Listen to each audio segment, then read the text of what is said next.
요즘 비트가 굉장히 횡보하는 움직임을 오래 보이면서 요즘 코인들이 잘 움직이지 않고 있죠. 근데 보통 이제 날봉으로 먼저 확인을 해볼게요. 이 아래 거는 다 없애고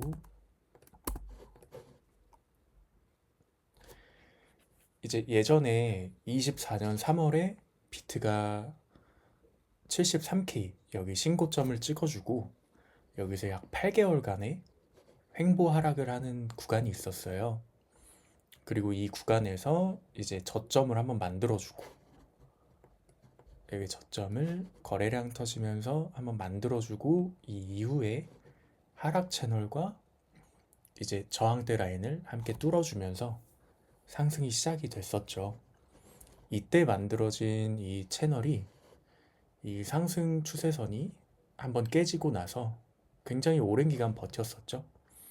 24년 8월부터 26년 2월이니까 약 1년 4개월간의 이제 추세를 만들어주고 그 추세를 이탈하는 움직임이 나와줬습니다. 네, 여기에서도 확인을 해보면요. 8개월간 만든 이 하락 추세도 뚫어주기 위함에 있어서 굉장히 좀 오랜 한 2달에서 4달 정도의 상승 횡보의 시간이 있었죠. 근데 1년 4개월의 상승 추세를 끊고 여기서 하락이 나왔다고는 하지만 곧바로 여기서 또 바로 상승이 나오거나 또 급락이 나오는 것보다는 이제 횡보하는 시간이 조금 더 필요하다고 생각을 하고 있습니다. 차트는 계속해서 만들어지는 시기가 달라져요. 우리가 처음 이제 60K를 찍고 반등이 나왔었던 이 구간에서 65.3K를 찍고 두 번째 반등이 나왔었죠. 이때는 추세가 이런 식으로 만들어졌었어요. 이런 식으로 추세가 만들어졌었고 또 상승 추세를 한 번 더 만든 하락 추세를 만든 이 추세의 고점을 한 번 더 찍고 눌릴 때는 이 라인을 버티면서 움직이다가 추가적으로 하락이 나왔죠. 그러면서 또 새로운 저점이 새로운 추세가 만들어지는 차트로 보시면 돼요. 그러면 이렇게 나오다가 이 친구가 또 추가로 이 추세 아래로 눌리게 되면 이 저점에서부터 시작하는 추세는 한 번 더 아래로 눌리게 되겠죠. 그러면서 수렴의 길이가 점점 길어집니다. 이때 이제 비트가 크게 움직이지 않으니까 도미넌스도 크게 요동을 치지 않는데요. 보통 4월까지가 미국의 이제 세금을 걷는 시즌입니다. 우리나라도 5월에 종부세를 걷는 시즌이 있죠. 그때 세금을 내기 위해서 가지고 있는 주식이나 아니 뭐 채권 이런 현금성 유동성이 되는 것들을 매도를 해서 세금을 많이 내곤 합니다. 미국도 똑같아요. 코인 시장에서 가장 큰 손인 미국도 4월에 세금을 걷는 시즌이기 때문에 그 이전까지는 조금 한 달 내지 한 달 반 정도는 추가적인 횡보 기간이 나와줄 수가 있을 걸로 보이기는 하네요. 그래서 여기서부터 추세가 이어지고 위에서도 하락 추세가 이어지니까 대칭 삼각 수렴이 완성이 되었죠. 저점은 높여주고 고점은 낮춰주는 이런 움직임들이 대칭 삼각 수렴의 패턴은 마지막에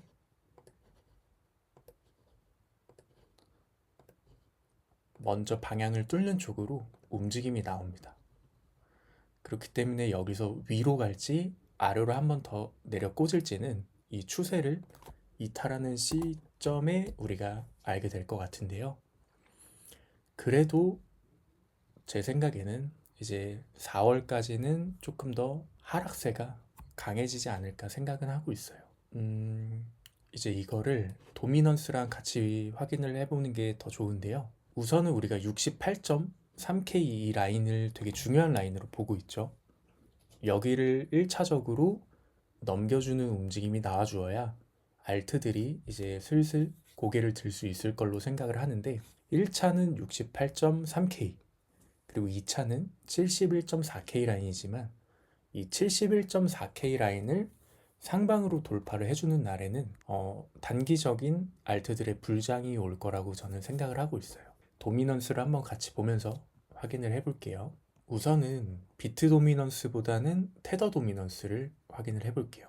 우리가 테더 도미넌스는 저번 주 강의에서도 한번 이야기를 나눴었는데 테더의 점유율에 대한 도미넌스라는 게 테더의 점유율에 대한 비중이죠. 7.89%라는 거는 테더 코인이 이제 전체 코인 시장에서 가지고 있는 비중을 뜻해요. 7.89%만큼 이제 테더가 전체 코인 시장에서 시가총액을 차지하고 있다라고 생각을 하시면 됩니다.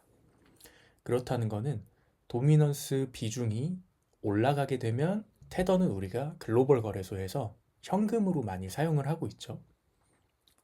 테더의 비중이 올라간다는 건 코인을 팔아서 현금화를 시킨다는 뜻이고 테더의 비중이 내려간다는 거는 테더를 사용해서 비트코인이나 어느 다른 알트코인들을 매수한다는 생각을 하고 계시면 됩니다. 그렇다는 건 테더도 이런 차트 기술적 분석의 차트들이 똑같이 움직여요. 여기서부터 상승 추세가 만들어졌죠. 상승 추세가 만들어졌고 7.89% 라인이 강한 지지 라인입니다. 여기서도 되게 잘 지켜주는 모습이 보이죠. 아래로 내려갔을 땐 윗꼬리가 생기고 위에 있을 땐 아랫꼬리를 만들면서 이 7.89% 라인을 잘 지켜주고 있습니다. 저는 어제 새벽에 내려갈 거라고 생각을 했으면 이 구간에서 방어가 두 개가 되는 라인이었죠. 상승 추세의 방어력과 7.89% 라인의 지지 방어선이 이 구간을 잘 지키고 있지만 한 번은 만나면 뚫어주지 않을까 그런 생각을 갖고 있었어요.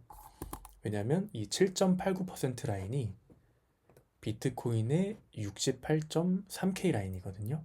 그래서 이 구간을 뚫어줬다면 여기 하락 추세 라인까지 69.5K 라인까지는 충분히 하락하는 모습을 보일 수 있지 않았을까 생각을 했는데 여기를 지지하고 다시 또 올라가는 모습을 보여주고는 있습니다. 근데 우리가 캔들을 공부할 때 배웠던 게 있었죠. 추세의 끝부분에서 이런 도지형 캔들은 시가와 종가가 되게 비슷한 모양의 작은 캔들을 뜻합니다. 시가와 종가가 거의 똑같거나 비슷하고 위랑 아랫꼬리가 있죠. 위랑 아랫꼬리가 비슷하고 이런 십자 모양의 캔들이 연속적으로 발생을 하면 매수와 매도의 힘이 되게 비슷하다라고 생각을 하시면 돼요. 추세의 끝부분에서 이제 급하게 올렸지만 다시 이런 십자 도지형 캔들이랑 팽이형 캔들은 캔들의 크기가 되게 작은 것들을 말하는데요. 캔들의 크기가 작다는 거는 그만큼 변동성이 줄어든다는 거죠. 변동성이 줄어들고 매수와 매도의 힘이 비슷할 때 보통 추세가 반대 방향으로 꺾이게 되는 모습을 많이 확인할 수가 있었어요. 그래서 여기서 추가적으로 강한 장대 모양의 양봉 캔들이 나오지 않는 이상은 여기를 비비면서 저는 이렇게 하락하는 모습이 나와주지 않을까 생각은 하고 있습니다. 그래서 추세가 길긴 하지만 이 추세에 계속해서 붙으면서 옆으로 밀고 있죠. 곧 이 추세를 깨고 하락할 수 있음을 의미하는 바이기도 합니다. 비트가 68.3K 라인에서 크게 밀리지 않는 이유도 있어요. 왜냐면 테더 도미넌스가 계속해서 비벼주고 있고요. 그리고 여기를 뚫어주려면 비트 도미넌스가 올라가줘야 됩니다. 지금은 58.85% 라인에서 지지를 받고 이 하락 추세, 4시간 봉의 단기 하락 추세를 이제 지지하면서 이탈했는데요. 비트로 도미넌스가 쏠린다는 거는 전체 시장에서 알트코인보다 비트코인으로 자본이 몰린다는 뜻입니다. 그러면 비트랑 테더 도미넌스 같이 확인했을 때 지금 68.3K 라인을 뚫어줘야 되죠. 그리고 테더 도미넌스는 테더를 사용을 해서 이제 코인을 사야 됩니다. 테더 도미넌스가 여기서 올라가 버린다는 거는 이제 코인을 또 팔아서 현금화를 시킨다는 뜻이겠죠. 근데 비트 도미넌스가 올라가려면 코인을 사야 됩니다. 테더로 코인을 사야 되고 그 사는 코인이 알트코인이 아니라 비트코인을 사야 돼. 비트코인을 사서 이 도미넌스가 올라가야 비트코인이 68.3K 라인을 뚫고 올라갈 수 있겠죠. 정리해보자면 68.3K 라인을 뚫기 위해서는 사람들이 테더를 사용을 해서 코인을 사야 하는데 그 코인이 알트코인이 아니라 비트코인을 사야 됩니다. 그래서 비트코인이 이 하락 추세와 58.85% 라인을 지지하면서 도미넌스가 쭉 올라줘야 우리의 비트코인이 68.3K 라인을 위로 올라서 줄 수가 있는 거예요. 그리고 68.3에서 이제 횡보하는 모습을 보여주기만 해도 알트코인이 조금은 더 올라갈 수 있을 거라 생각을 합니다. 이 주요 라인으로 생각되는 68.3에서 아래에서 횡보하느냐 위에서 횡보하느냐는 엄청나게 달라요. 아래에서 지금 횡보를 하고 있으니까 코인들이 되게 힘을 못 쓰고 있는 상황이죠. 근데 위에서 횡보하는 모습을 보이면서 슬슬 비트 도미넌스가 빠지기만 해도 옆으로 밀어주는 모습만 보여줘도 알트코인들은 조금씩 올라와 줄 수 있을 겁니다. 그렇기 때문에 현재는 세금 이슈도 있고 우리가 급락 이후에 이런 매물에 대해서 손바뀜 현상도 일어나야 돼요. 이전에 삼성전자를 빗대어서 한번 설명을 해드린 적이 있었죠. 8만 원대에 삼성전자가 8만 원대에 굉장히 많은 횡보를 거쳤어요. 근데 8만 원대에 눌렸다가 6만 원으로 갔어요. 근데 6만 원에서 다시 올라가서 8만 원을 뚫고 9만 원을 가려면 8만 원대 물렸던 사람들이 팔지 않고 그냥 쭉 가져가거나 여기에 있던 사람들이 손절하는 물량을 전부 다 매수 심리로 받아버려야 돼요. 그러니까 여기 8만 원에 거래되는 물량이 많을수록 이 물량을 소화하고 가려는 시간이 필요합니다. 지금도 우리가 보통 90K에서 60을 찍는데 일주일이 안 걸렸었죠. 한 7일에서 8일 정도 걸렸었던 것 같습니다. 이렇게 급락이 나왔을 때는 위에서 잡은 사람들이 손절을 하는 모습이 많이 나와줘야 돼요. 그리고 신규로 들어오는 사람들이 그 위에서 손절한 사람들의 물량을 받으면서 이렇게 손바뀜이 일어나는 시간이 조금 더 필요합니다. 근데 때마침 4월 15일에 세금 이슈도 있죠. 그래서 최대한 68.3에서 아니면 71.4K 이 라인까지만 가준 다음에 4월까지만 잘 버텨줘도 저는 알트코인들이 그 이후부터 유동성이 풀리면서 확신은 가질 수는 없지만 지금보다는 훨씬 좋은 장이 펼쳐질 거라 생각을 하고 있어요. 그래서 우리가 조금 힘들더라도 한두 달만 조금 버티면 이제 현물들이 꿈틀꿈틀하기 시작하는 시장세가 펼쳐질 거라 생각을 하고 있습니다. 비트코인은 이 정도 보고 이제 이번 주에 봤던 차트들에 대해서 복기를 한번 해보도록 할게요.